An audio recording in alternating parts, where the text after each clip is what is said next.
As a community, we build empathy, curiosity, joy, and connection when we share stories with you. Welcome to Storytellers Project, part of the USA Today network.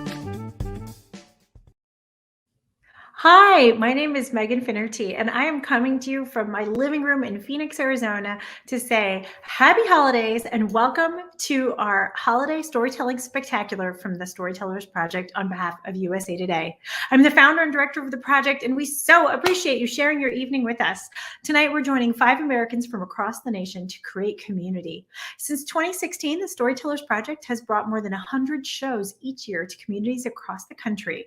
But this is our last, I hope, virtual show. We did cancel our 2020 and 2021 seasons in real life, and we have brought them to you truly from my living room and that of countless storytellers from across the country.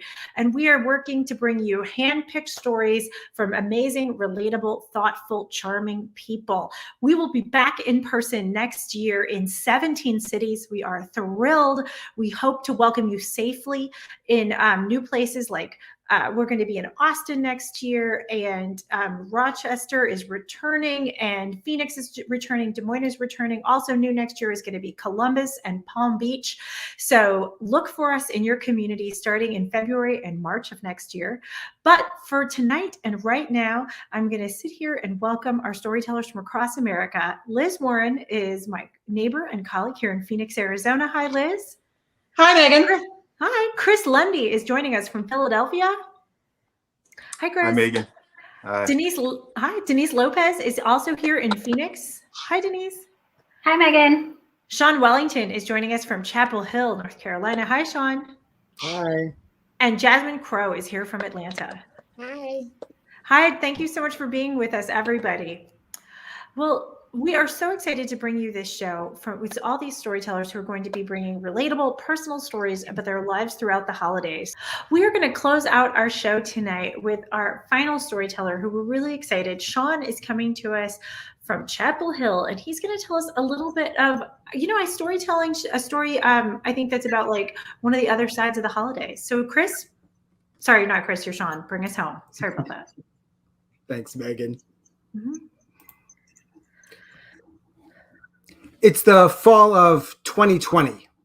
I'm home making some dinner in my little kitchen. I'm trying to go vegan, so it's nothing too fancy.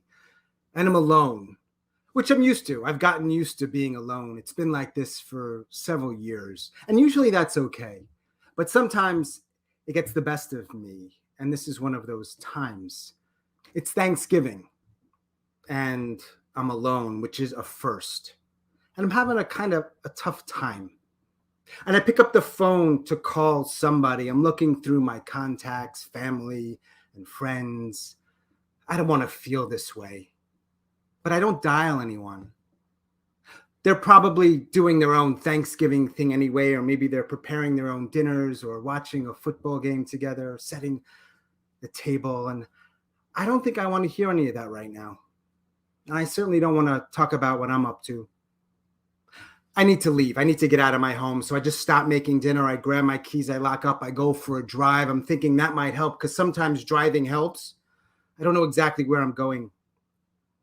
But within a few blocks, I realize I'm now alone in my little car. Nothing has really changed. This is not going to work. So I look for something or somewhere, and I see these lights. It's this giant parking lot. It's almost empty. Most of the stores are closed, but one is open. And I park my car. I put my mask on. Before I get out, I sit for a few moments. I'm looking in the rear view mirror at this now middle-aged man, wondering how I got here. The lights inside Walmart are bright. This place is so big, but it's quiet. And there are some people here, mostly employees. They've got their red vests. There's a few other people walking around. Maybe they're like me. I don't know. I walk around. I don't really need anything, but I'm going up and down the aisles. I do not like Walmart. I've never been here for Thanksgiving, but until this year, I'd never been alone. I'd always been with family or friends. Even after my folks split, when I was a real little kid, or when I got older and I moved around some, or after I fell out of one side of my family, and then not long after that, the other side, I was always with family or friends, or even a few times friends of friends. I always had an invitation. I wasn't alone until 2020. It's not just because of COVID. Nobody's asked me over. So I walk up and down those aisles. There's so much stuff, and I'm not feeling any better. But then I see this sign, this bright neon sign. It says for sale, socks. There's this big box of socks, like the tube socks with the different color stripes. I don't need socks. What I do need is to not feel this way, to not feel so alone. So I have an idea. It's cold outside, colder than usual here in North Carolina, and I've got my car. So I say, why don't I just get a bunch of these socks and give them out to people who might need them? I mean, people need socks. I don't usually do this kind of thing. I could. I don't. I'm desperate. There's no one in line to pay. I talk for a few moments with the clerk, but she's not really wanting to talk to me. So I buy the socks. I go out to my car and I start driving around my neighborhood. And I keep thinking about the other people in the store. Like, why are they there on Thanksgiving? And then I talk to people on the street. I think they're homeless. I ask them if they need socks. Some don't. Some do, and they take a pair or maybe two. And there's a lot of people around, more than I thought. I meet this woman. She tells me that she just left a shelter because it felt unsafe. And we talk some more. She left her husband who hit her. She came to stay with a friend, but it didn't work out. I don't really know how to end the conversation. I'm not sure if I want the conversation to end. And she thanks me. And I say, yeah, stay warm and stay safe, which makes sense to say that stuff, but it feels weird.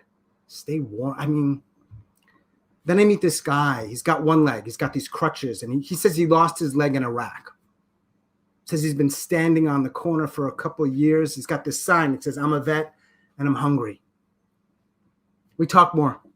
He makes a joke about not needing a pair of socks because he only has one leg. And we both laugh a little. And then he thanks me. I know that all of this is a bribe. I don't know what they need. Probably more than socks. But what I need is to not feel so alone. And after I talk with her and then him, I wonder who's helping who more. And I drive to a different neighborhood. And I'm thinking about how close I have been to being exactly where they are.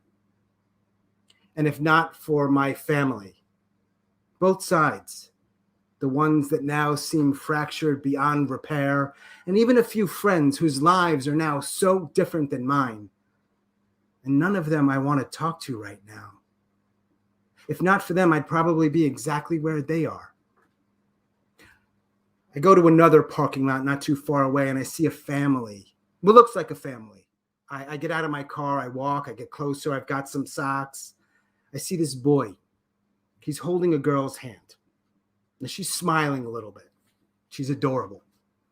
And I see this woman, and she's holding a man's hand. She's kind of looking away. The man shakes my hand, and he thanks me for the socks. Yeah, of course. Of course. We talk for a little bit. I could tell they're not from around here. I can see my breath. They're still holding hands. And I'm wondering how they might have gotten here, how something like this happens. I imagine they had a good life back home and something happened and they didn't have any help, or maybe someone got sick and they lost a job and they ended up here. Somehow they ended up here in North Carolina, maybe not homeless at first, but then something else happened and they had no one, but they had each other, but that wasn't enough. And here they are. I've got no more socks. I say goodbye and I drive away.